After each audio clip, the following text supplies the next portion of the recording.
In this video, I will present the main 5 takeaways from the 10x rule, written by Grant Cardone. The 10x rule is about pure domination mentality and how to be the alpha of the industry.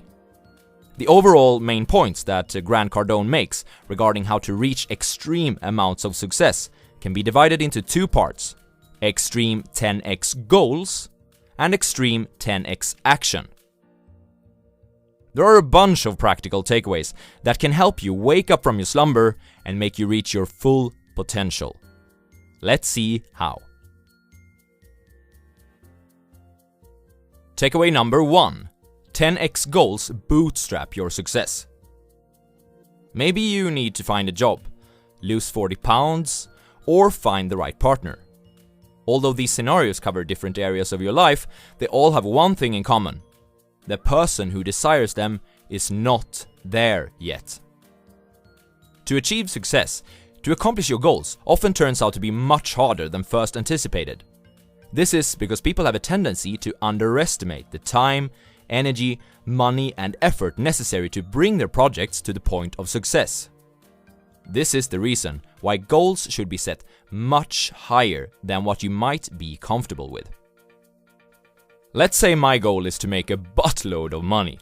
So I set the goal to be the reasonable amount of $500,000, which would enable a decent level of living with a good home, good food, a nice vacation every once in a while, and some of those lovely Thai massages once or twice a month. But now, pretend that I would instead have set the target at $5 million.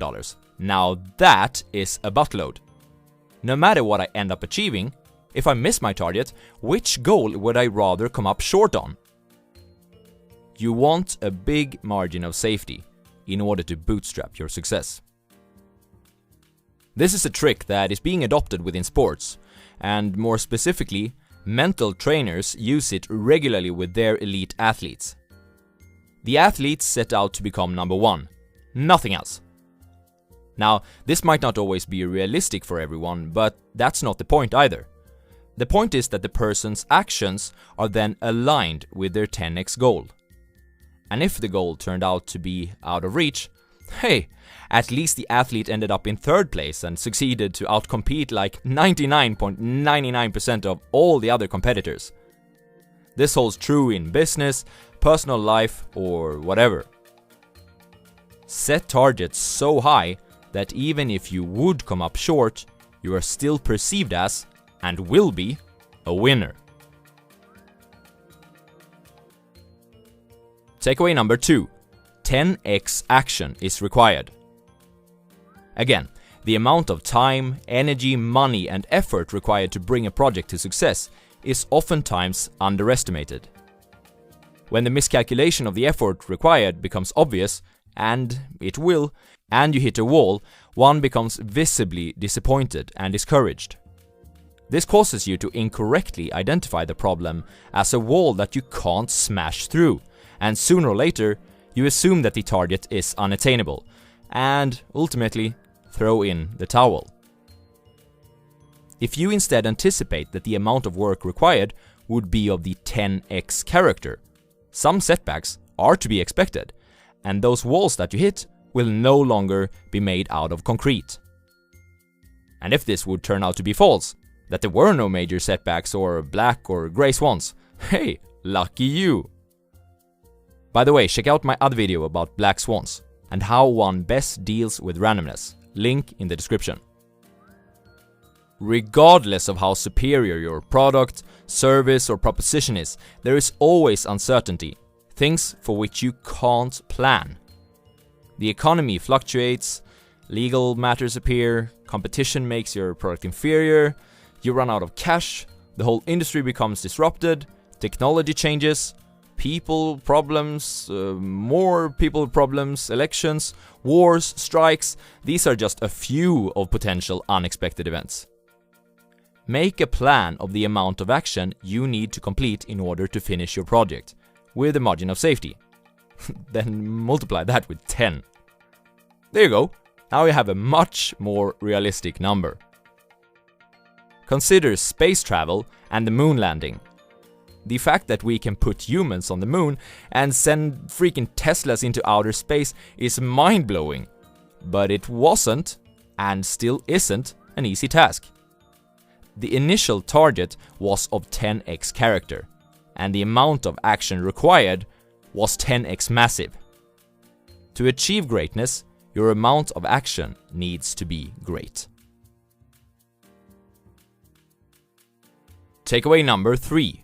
Create your own luck. Having 10x goals, followed by 10x actions, will create 100 times the amount of opportunities any average person is exposed to. And the best part is, since you will be better prepared to make use of those opportunities, the amount of value following your actions will be unheard of compared to any of those average peers of yours. From the outside, this will be perceived as luck. Ah, look at that dude. Just happened to be at the right place at the right time. If only I was that lucky. What they don't see is the massive amount of action required to put you in that place to begin with. Take Tiger Woods as an example. No matter what you think of him, you gotta hand it to him. He's been extremely successful. But when just watching a specific tournament, one can perceive some specific shots as lucky. Lucky hit, lucky bounce, lucky roll, lucky whatever. But what isn't shown is the tremendous amount of practice. Thousands and thousands and thousands of hours on the driving range and millions of puts. So is he really lucky in that tournament? Or is it just hard work paying off? Or take 2 fund managers as an example, running 2 different funds. Which one will be more lucky, picking more successful companies? The manager who does 100 due diligences and company meetings per year, or the manager meeting and analyzing only 5 companies per year? Warren Buffett is famous for reading a tremendous amount of annual reports every year. I'll just leave it at that. Sometimes actual luck and uncertainty might have something to do with it, but it can't be calculated with. Besides, you don't see or hear about the big number of times the successful went for it and failed. After all, the world pays attention only when they're winning. Bottom line, the more actions you take, the better your chances of getting lucky. So go, take action, and create your own luck. Takeaway number 4. Fear. Do what you fear. That is how you will excel. For instance, I was almost freaking out when I put up my first video on YouTube. Go back to it and watch it, and you'll hear it in my voice. Fear is the great indicator of what you should focus on. An absence of concerns signals that you are only doing what's comfortable for you. And that will only get you more of what you have right now. Fear stands for false events appearing real. Use this frequently avoided feeling as a green light for what you should do. For instance, if you're afraid to call on a client, that's a sign that you should call that client. In fact, you'll be amazed at how much stronger and more confident you'll become. And everyone fears something in life. However, it's what we each do with that fear that distinguishes us from others. It actually works as a competitive tool, one that is for free and unutilized for the most part. So, bottom line, eat your fears. Don't feed them by backing off or giving them time to grow. Learn to look for and use fear so that you know exactly what you need to do to overcome it and advance your life. Takeaway number 5. Don't compete, dominate. Competition is for sissies. We've all heard the story about the tortoise and the hare. The lesson, of course, is that the tortoise wins because he plods along and takes his time, whereas the hare rushes, becomes tired, and misses his opportunity to win. From this story, we're supposed to derive that it's good to be a tortoise, someone who approaches his goals slowly and steadily. Bullshit. If there was a third player in the fable, let's say the Duracell rabbit, who have the speed of the hare and the steadfastness of the tortoise, it would outperform them both and have no competition whatsoever. The suggestion here is to approach your goals like the tortoise and the hare, by attacking them ruthlessly from the beginning and also staying with them throughout the course of the race. Take the competition to your playground, where you go all in with energy every time. Even if you fail, you keep going all in. As most people won't do what's necessary to be at your level, you will achieve great results no matter the field. And then, just keep stacking wood and fuel, more wood, more fuel, until the fire is so hot and burns so brightly that not even competitors or market changes or anything can put your fire out. These were some of the major takeaways from the 10x rule. So, in order to reach your full potential, set 10x massive goals. Doesn't this seem to be a reappearing pattern of successful people?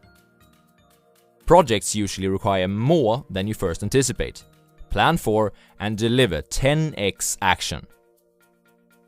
When you are taking 10 times the action, soon other people will perceive you as being lucky. If they only knew.